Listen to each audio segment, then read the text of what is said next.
여호수아 22장 말씀 함께 나누겠습니다. 여호수아 22장은 이제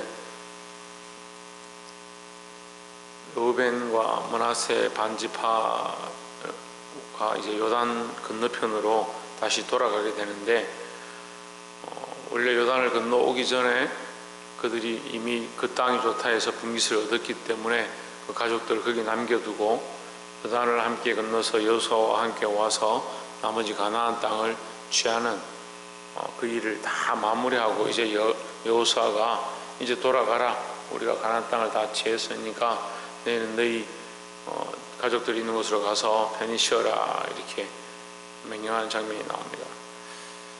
5절에 보시면 크게 삼가 여호와의 종 모세가 너희에게 명한 명령과 율법을 행하여 너희 하나님 여호와를 사랑하고 그 모든 길로 행하며 그 계명을 지켜 그에게 친근히 하고 너희의 마음을 다하며 성품을 다하여 그를 섬길지니라 하고 했습니다.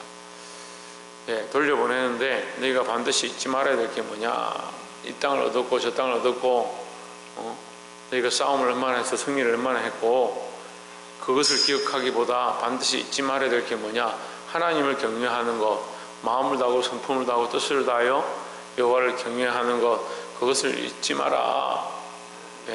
그것을 가르쳐 줬습니다. 우리는 사실 땅을 분배받았으면 땅이 중요하고, 우리가 어디를 취했으면 그것이 중요하겠죠.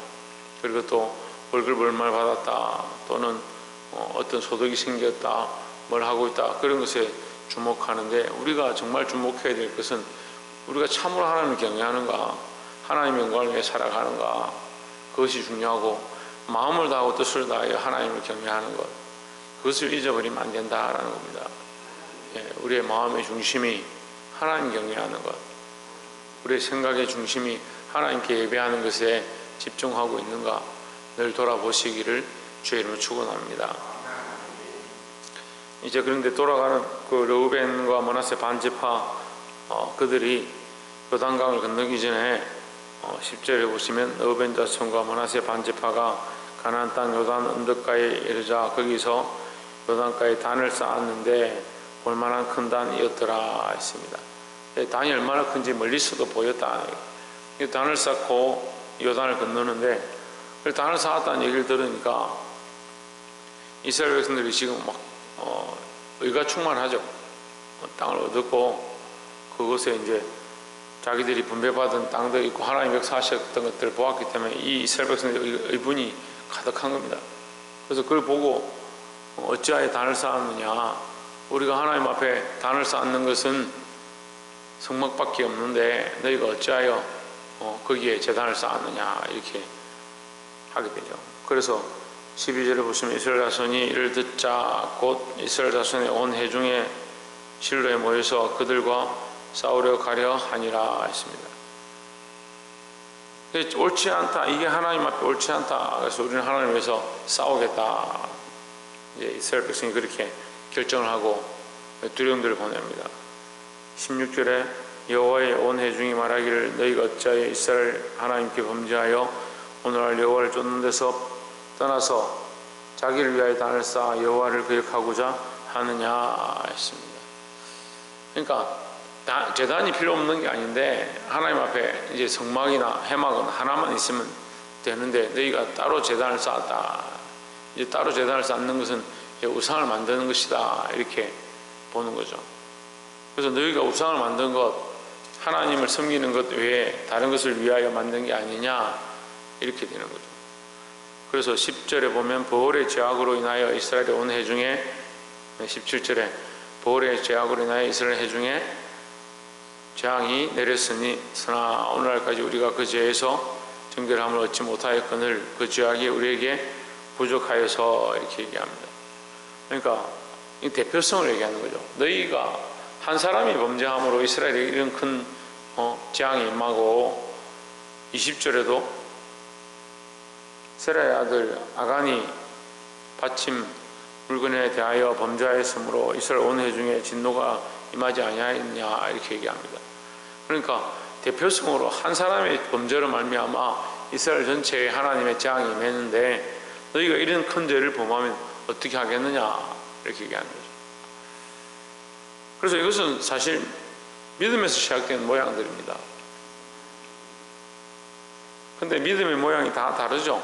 우리가 그리스도를 믿는 믿음은 같지만 그 믿음으로 그리스도에게로 가는 방향들은 다 다른 겁니다. 민족별로, 족속별로, 자기의 성향별로, 생각별로 다 다를 수 있습니다.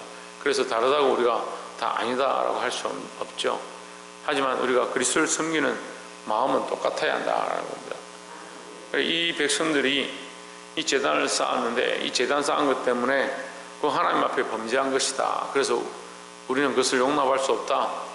이것이 의에서 나온 분이다. 의분의 발에서 이들을 죽이고자 전쟁을 하고자 달려갔습니다. 26절에 보시면 우리가 말하기를 우리가 이제 한 달 쌓기를 예비하자 하였노니 이는 번제를 위함도 아니요 다른 제사를 위함도 아니라. 르우벤과 므낫세 반자 지파들이 이제 그것에 대한 변명을 하는 겁니다. 왜 우리가 그것을 쌓았냐면 이렇게 얘기하는 거죠. 우리가 요단을 건너가 버리면 후대에 우리를 알지 못하는 자들이 일어나서 요단 건너편은 우리하고 상관이 없지 않느냐, 다른 민족이지 않느냐, 또는 우리는 하나님을 섬기는데 저들은 하나님 섬기지 않는 족속이지 않느냐, 혹시 그렇게 할까 해서 우리가 이 제단을 쌓고 단을 쌓고 제사를 드리기 위함이 아니다. 번제를 드리기 위함도 아니고 화목제를 드리기 위함도 아니고 우상을 섬기기 위함도 아니다. 그냥 그것을 증거하기 위한, 증거를 위한 단이다.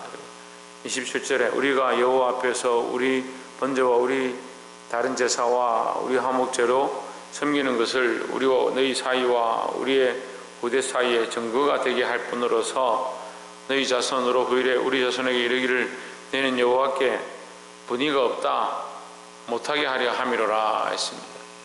너희는 하나님과 상관없는 민족 아니냐? 여기 강 건너 있는 족속들 우리가 무슨 상관이 있느냐?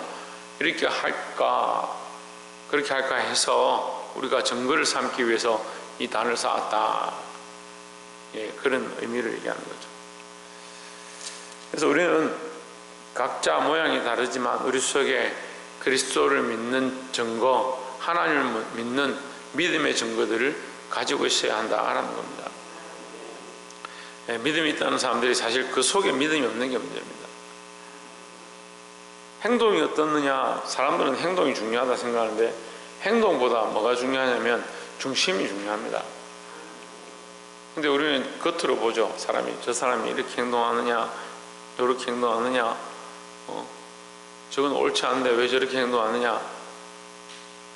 그래서 저는 입는 것으로 판단을 좀 많이 받는 것 같아요. 사람이 옷을 참 잘 입어야 되고 그렇게 깨끗하게 입어야 되고, 그래서 저는 그런 것들에 사실 별로 개의치 않는데 사람들은 그걸 굉장히 중요하게 여기는 것 같아요. 그래서 옷을 이렇게 입고 가면 항상 사람들은 무슨 메이커네, 저거는 무슨 명품이네, 신발을 항상 봅니다.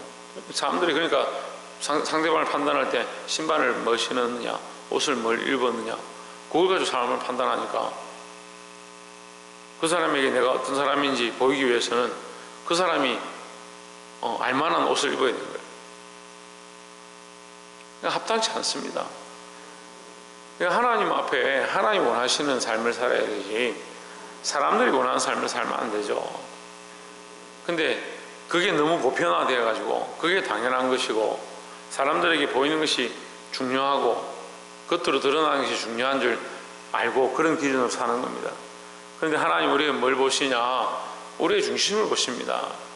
그래서 우리가 처음에도 말했지만 마음을 다하고 목숨을 다하고 뜻을 다하여 주 너희 하나님을 사랑하라.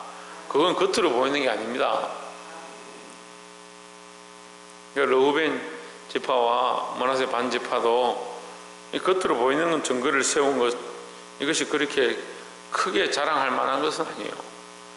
그것으로 인해서 이 분쟁이 나기 시작한 거죠. 또 이 나머지 지파들도 이것 때문에 전쟁하려 한 것도 크게 잘한 게 아니에요. 왜냐하면 겉으로 보이는 것으로 판단을 하는 거니까 우리는 그 마음을 알아야 되고 왜 그렇게 하는지 그 뜻을 보아야 됩니다. 그래서 우리도 늘 하나님 앞에 마음을 다하고 뜻을 다하고 우리의 중심을 드릴 수 있는 저와 여러분 되시기를 주의 이름으로 축원합니다. 마지막으로 33절에 보시면 그 일이 이스라엘 자손을 즐겁게 한지라. 이스라엘 자손이 하나님을 찬송하고 르벤 자손과 갓 자손의 그하는 땅에 가서 싸워 그것을 멸하자 하는 말을 다시 하지 아니하였더라. 34절에 르벤 자손과 갓 자손이 그 단을 에시라 칭하였으니 우리 사이에 이 단은 여호와께서 하나님 되시는 정그라 함이었더라 했습니다. 이스라엘 백성이 그 대표들이 가서 그 소식을 듣고 돌아와서 그것을 보고하니까 그들 안에 기쁨이 있었다. 왜 기쁨이 있었느냐? 그들의 중심을 알게 되고 그들의 마음을 알게 되니까 그들이 기뻤다라는 거죠. 그러니까 겉을 판단하고 보이는 대로 판단하면 다툼이 나는 겁니다. 교회에 항상 다툼은 상대방의 중심을 알지 못하기 때문이다. 우리의 중심이 각자 예수 그리스도를 향하고 있고 우리가 마음과 뜻을 다하여 하나님을 경외하는 생각들이 되어 있다면 다툴 모양이 없다라는 거죠. 그런데 각자 자기 생각대로 하고 자기 마음과 중심을 하나님께 맞추는 것이 아니고 자기에게 맞추고 하나님을 경외하는 데 두지 아니하고 겉으로 보이는 것을 가지고 판단하고 자신도 겉으로 보이는 것에 중하게 여기면 결국 다툼이 일어난다라는 겁니다. 사랑하는 성도 여러분, 우리 안에 이 하나님을 경외하고 하나님을 즐거워하는 것, 그 즐거워하는 소식들을 듣게 될 때에 기쁨이 넘치는 이 삶의 모양들이 회복되기를 주의 이름으로 축복합니다. 그러면 이게 회복되어야 합니다. 하나님을 기뻐하는 것, 하나님의 이름이 높아지는 것으로 인해서 즐거워하는 것, 하나님을 경외하는 것이 우리 마음에 회복되어서 그것으로 인해 내 안에 기쁨이 넘치는 그런 역사가 오늘날 저와 여러분 안에 늘 있기를 주의 이름으로 축복합니다. 기도하겠습니다.